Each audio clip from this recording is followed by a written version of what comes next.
So this will be the first of a series of videocasts that will be presented over the next year, probably once a month from my desk, on big issues that the university community needs to know about. Perhaps the first one we should start with is the issue of the financing of universities and what's going to happen for 2017.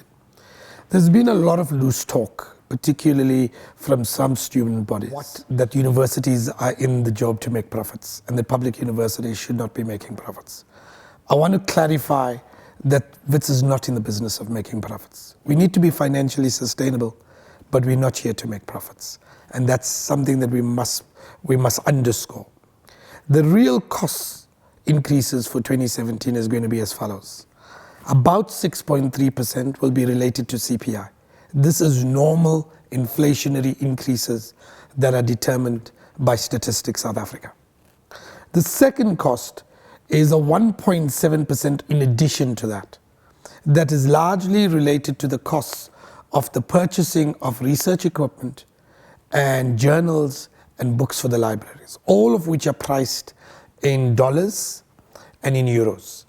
In the last 2 years, we've had a 20 to 25% turn against the dollar. And effectively, our cost structures have therefore dramatically increased in that regard. There's been some relief in the last 2 or 3 months, but overall, we're still far below what we were 2 or 3 years ago. And so, when you translate that to the overall cost of the institution, it constitutes between 1.7 and 2%. That calculation was done by the Council for Higher Education. So effectively, we got 6.3% for CPI and then 1.7% for HEPI. That's the Higher Education Index. Then on top of that, we've increased costs by another 3.5%, which involved costs in sourcing vulnerable workers at Wits. So you recall, at the end of last year, we made an in-principle commitment to in-source vulnerable workers. That cost structure will cost us about 120 million rand. And that 120 million rand will constitute between 3 and 3.5% of our cost structure. So overall, we're looking at an 11 to 11.5% increase.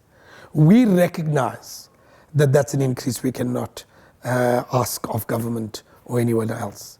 And so what we've done is the insourcing costs will be borne by the institution itself. And it will be borne by the institution through what is effectively the Trade-offs Committee. The Trade-offs Committee is looking at cuts in expenditure or increases in income that will be the equivalent of between 150 million rand. And that will enable us to absorb that 3.5%. And that's something that there's a proposal already. There's been a discussion in the Senate. That proposal will be put onto a blog and what will happen is the blog will be open to the university community where anybody can make suggestions or indicate which parts and which strategies they disagree with. The real need, therefore, is an 8% increase in income. I say again, it's in income, not fees, in income. And the university vice-chancellors have met and have communicated this with the Minister of Higher Education and Training. And what we've proposed is effectively a multi-stakeholder forum in which the private sector is invited, the National Treasury, the Department of Higher Education and Training, all of the student organizations and student leaderships, the vice-chancellors and the chairs of councils, and even the faith leaders. And the idea is to bring all of them together so that we can determine how to derive the 8%.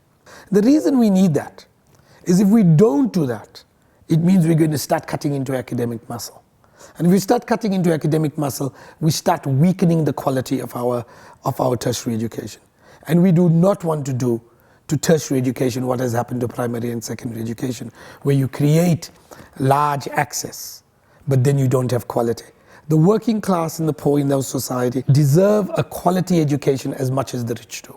And to be fair to the student body and the student leadership, they've been also very clear that free education must not come at the cost of quality. And this is something that we must be very clear about. We are told now that the minister is meeting all kinds of stakeholders, but he's not bringing them to a single forum. In fact, that he may be meeting them separately. And that his last set of engagements, which we think will be with the Vice-Chancellors and the Chairs of Council, will be on the 1st of September.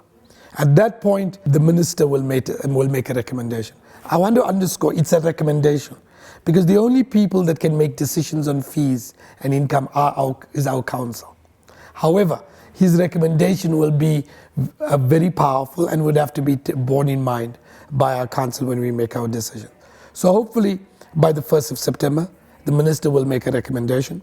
And if it is an 8%, and he has recommended on how it's going to be determined, then that's something that we don't have a problem with. If it's less than that, then we're going to have to think through what the consequences of that are and how to manage those consequences in a way that doesn't compromise our long-term academic sustainability. That's the challenge of financing higher education for 2017, and that's something that we're still thinking through.